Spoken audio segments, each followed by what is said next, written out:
Merhaba arkadaşlar, YouTube kanalımıza tekrardan hoş geldiniz. Merhaba. Barış abiye soralım. Bugün ne soralım Barış abiye? Nefis yemek tarifleri dışında her şeye sorabilirsin.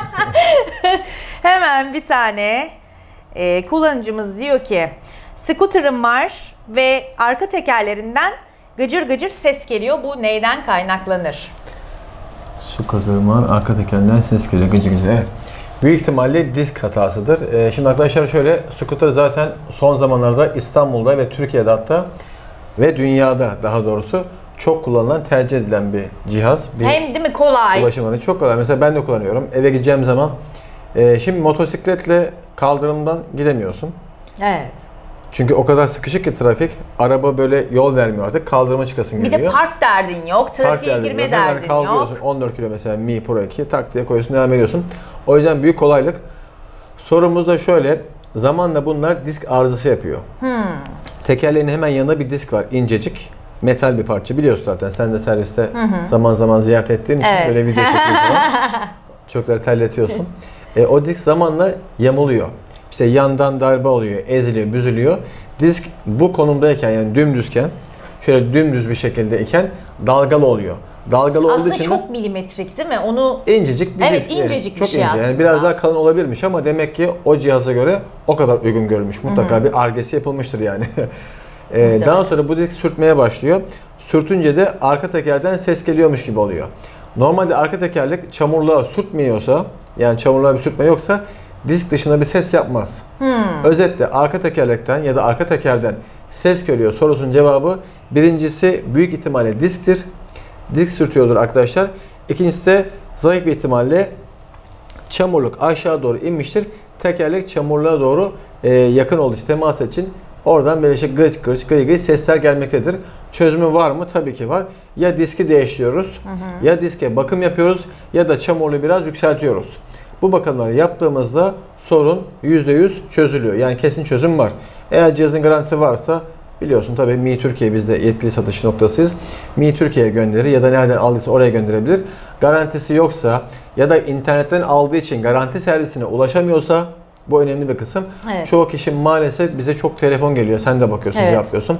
İşte internetten aldım ama yetkili servis bulamıyorum. Bulamıyoruz. Yetkili servise ulaşamıyorum. Ne olur bana yardım edin şeklinde geliyor. çok geliyor hakikaten. Çok geliyor.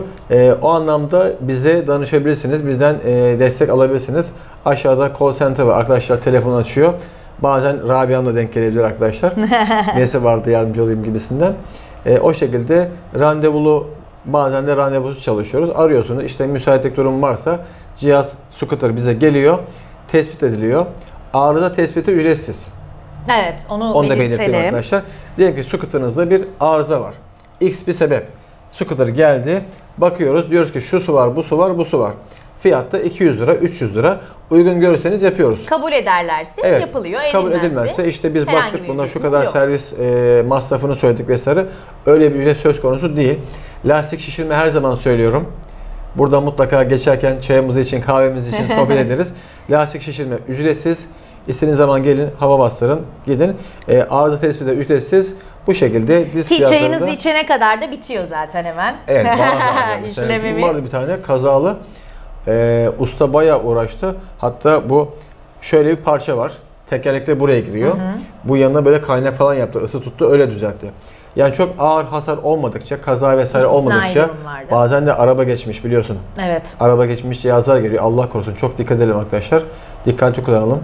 Hız yapmayalım.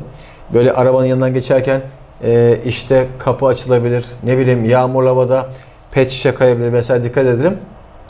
Önemlisi biliyorsunuz can sağlığı. O zaman kask da takalım. Kask, evet. Nereden nereye geldi? Şimdi yani müşteri diyecek ki bir soru sordum. Evet. Arka tekerden kaska geldik. Hayırlısı. Evet, özetle toparlıyorum sorumuzun cevabı arkadaşlar. Arka tekerden ses geliyorsa kesin çözümü var. Cep Market Tekno mağazamızda ya disk arızaları yamuktur ya da arka teker çamurluğa sürtüyordur. Çok nadiren tekerlek de yamuluyor. Yamulduğu için yalpalıyor, ondan ses geliyor ama çok nadir. Onun dışında başka bir şey olmaz. Bize 0537 958 0202'den ulaşabilirsiniz.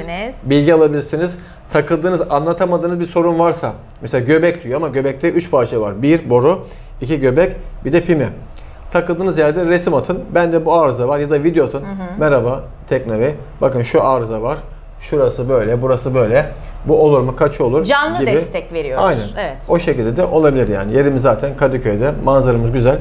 Söğütçeşme Camii karşısı 5 katlı binamızda. Yani hem keyif yapıyoruz hem de bütün işlemleri yapıyoruz aynı zamanda. Yani elimizden geldiğince iyi hizmet vermeye çalışıyoruz dostlar. Bu şekilde. Evet. Bir sorumuz daha var Barış Bey. Eyvah. Evet.